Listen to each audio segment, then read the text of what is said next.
Assalamualaikum warahmatullahi wabarakatuh. Kembali lagi dengan saya Novayanti Pulungan. Kali ini saya akan membahas tentang tafsir Al-Maraghi.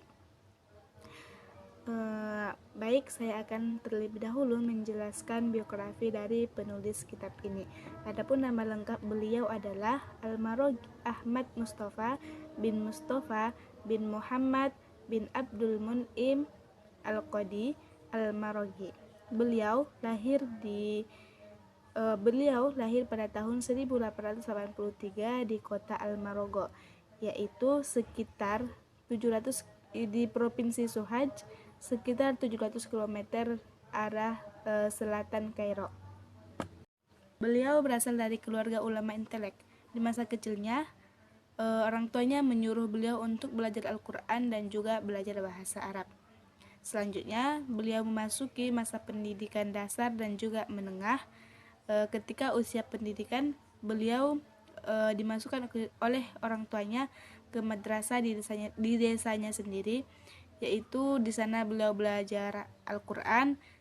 Saking Al-Maraghi ini cerdasnya, sebelum usianya 13 tahun, beliau sudah hafal Al-Quran. Masya Allah. Selanjutnya itu tentang latar belakang penyusunan kitab tafsir. Di sini ada dua faktor yang menyebabkan penyusunan kitab tafsir ini. Yang pertama faktor eksternal dan yang kedua faktor internal. Faktor eksternal adalah ketika itu banyak yang bertanya kepada beliau tafsir apakah yang mudah dipahami dan bermanfaat bagi pembacanya di masa yang singkat. Di sana beliau kebingungan untuk menjawab pertanyaan tersebut. Ini adalah faktor eksternalnya. Sedangkan faktor yang kedua itu faktor internal, yaitu faktornya itu berasal dari dirinya sendiri, yang mana ia bercita-cita sebagai obor pengetahuan, terutama di bidang ilmu tafsir. Dari pernyataan tersebut, yang mana juga Al-Maraghi ini sudah berkecimpung dalam bahasa Arab, baik mengajar ataupun belajar, sehingga beliau tertarik untuk menulis kitab tafsir yang dinamakan oleh tafsir Al-Maraghi. Selanjutnya itu metode dan juga corak dari tafsir ini. Coraknya itu corak adabi ijtimai, dan yang metodenya adalah metode tahlili.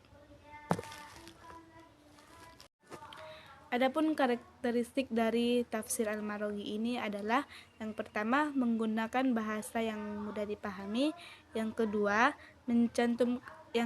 menghadirkan satu, dua atau sekelompok ayat yang akan ditafsirkan, yang ketiga mencantumkan kesimpulan setelah membahas kelompok ayat.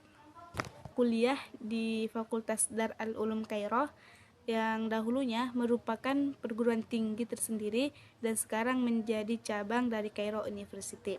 Beliau berhasil menyelesaikan kedua studinya, yaitu di perguruan tinggi tersebut pada tahun 1909.